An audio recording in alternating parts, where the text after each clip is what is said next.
Salut, comment t'appelles-tu? Nicolas Joseph, Ok. je suis frère capucin. Qu'est-ce que c'est ça? Explique un peu pour ceux qui ne connaissent pas, s'il te Oui, plaît. c'est vrai que c'est pas très connu.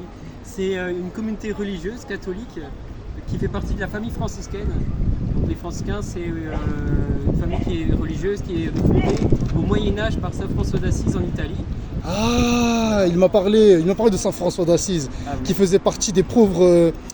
Comment ça s'appelle? J'ai oublié. Frères Les mineurs. frères, oui, les Oui, frères mineurs. voilà, Il y avait c'est aussi ça. sa femme, je crois, si je me souviens Alors bien. lui, il n'était pas marié. Mm. Et justement, il a consacré sa vie par amour pour le Seigneur, voilà, pour la gloire de Dieu, et en se mettant au service des plus pauvres. D'où son nom de frère mineur. Mineur, en italien, c'est les minores, en latin. Et c'est justement se faire voilà, le plus petit de tous, pour pouvoir rejoindre chacun. Hein. Et comme le Christ qui nous a rejoints, voilà, était auprès des plus pauvres, hein, auprès de chacun. Et d'ailleurs, c'était quelqu'un de riche, Saint François d'Assise. Ouais, c'est vrai. J'ai lu sa biographie grâce au frère prêtre.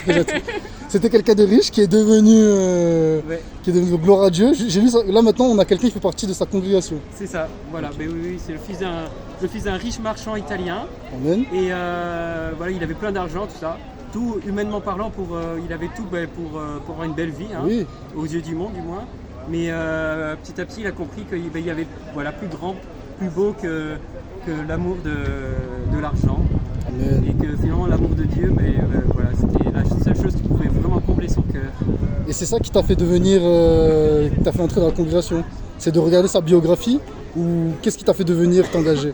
Ouais, alors c'était un long chemin, mais effectivement, au début, c'est l'aveu d'un saint qui vivait un peu à la manière de Saint François, qui s'est mis au service. De lui, c'était des lépreux, pareil, au XXe siècle, beaucoup plus récent.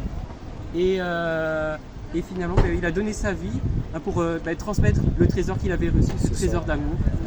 Et voilà. Puis après, c'est par la lecture d'un livre, Sagesse d'un pauvre, qui parle un peu de manière romancée de la fin de vie de Saint François et de son abandon à la providence divine, à la confiance pleine, hein, en l'amour miséricordieux de Dieu. Et voilà, c'est ça qui m'a touché. Cette confiance, cet abandon à Dieu qui est Père, voilà, qui nous aime plus que tout, quoi.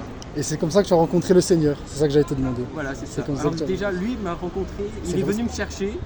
Et puis après, il a mis en moi ce désir toujours de le rencontrer et de grandir dans cette relation d'amour avec lui. Parce que Et voilà. c'est d'abord parce qu'il nous a aimés. Le verset dit que c'est Exact. d'abord parce qu'il nous a aimés que l'on peut. C'est ça. Ouais, il m'a fait cette grâce de montrer qu'il existe et en plus qu'il m'aime et qu'il aime chacun de nous. Et ça, voilà. Ça, c'était le début d'un long chemin. Et là, comment. Bon, c'est vrai que ça, quand on parle de Dieu, on voit les bonnes choses. Mais quand on regarde dans le monde, tu sais, récemment les Jeux Olympiques à Paris, je voulais un peu ton avis, toi qui es quelqu'un de religieux. Je suis religieux aussi, mais je suis en formation. Je ne suis Ouais. pas confirmé. D'accord.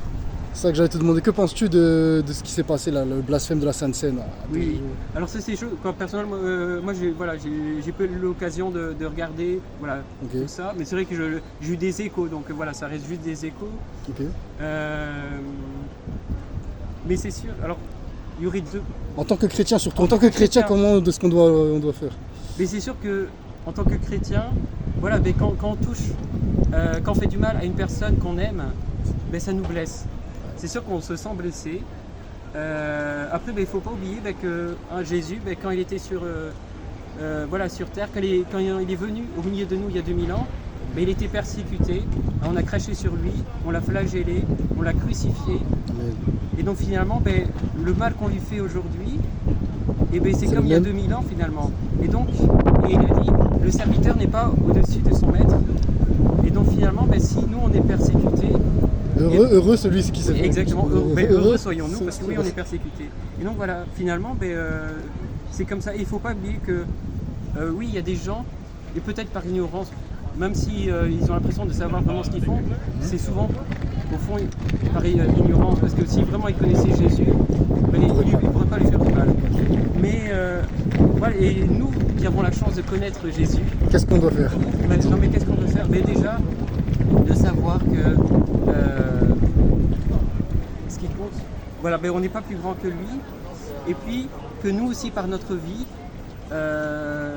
même si on fait des choses moins flagrantes, mais nos actes aussi et nos paroles elles peuvent le blesser aussi. Si on manque d'amour aussi envers notre prochain, et bien ça aussi, ça fait du mal au Seigneur. Ah, refléter Donc, le Christ. voilà. Et donc, avant de vouloir condamner l'autre, ben, de dire, mais attends, ça c'est mon frère aussi qui a Ça, fait c'est pas ça. mal, ça. Et mais moi, voilà, qu'est-ce que je fais? Est-ce que moi, justement, je suis témoin de cet amour? Et est-ce que, avant de critiquer l'autre, ce qu'a fait l'autre, eh bien, est-ce que je lui transmets? Est-ce que je lui donne la chance de pouvoir rencontrer vraiment le Seigneur? Voilà, je pense qu'avant tout, voilà, c'est ça. Hein, et être artisan de communion, de paix. Voilà, Dieu, il est relation. Hein, c'est le Père, le Fils et le Saint-Esprit, Saint-Esprit. Voilà, amen. toute cette communion d'amour. Voilà, et on est invité à prendre part, c'est notre vocation de chrétien, à prendre part à cette communion d'amour et à être artisan. Voilà. Et donc, qu'est-ce que je peux faire, moi, pour créer des ponts? Oui, il y a des gens, ou même dans ma propre vie, il y a des choses qui divisent. À mon tour, qu'est-ce que je peux faire pour unifier? Oui, Voilà. c'est ça. Bon, moi j'aurais dit, voilà, moi personnellement, de voir ça, ça nous motive encore plus à prêcher l'évangile, personnellement. Parce qu'on sait qu'on détient la vérité. Si on se moque de notre Seigneur, c'est qu'on sait qu'on a. C'est pas pour rien. C'est pour une bonne raison. Et justement, il y a des personnes qui vont dire que nous on ne fait rien, mais refléter, comme tu l'as dit, refléter le Christ, c'est déjà faire quelque chose. C'est énorme. Bon, on ne va pas casser les poubelles, on ne va pas casser les poubelles ou des choses. C'est pas chrétien tout ça. Mais refléter l'amour du Seigneur, c'est quelque chose qu'on peut faire. C'est ça.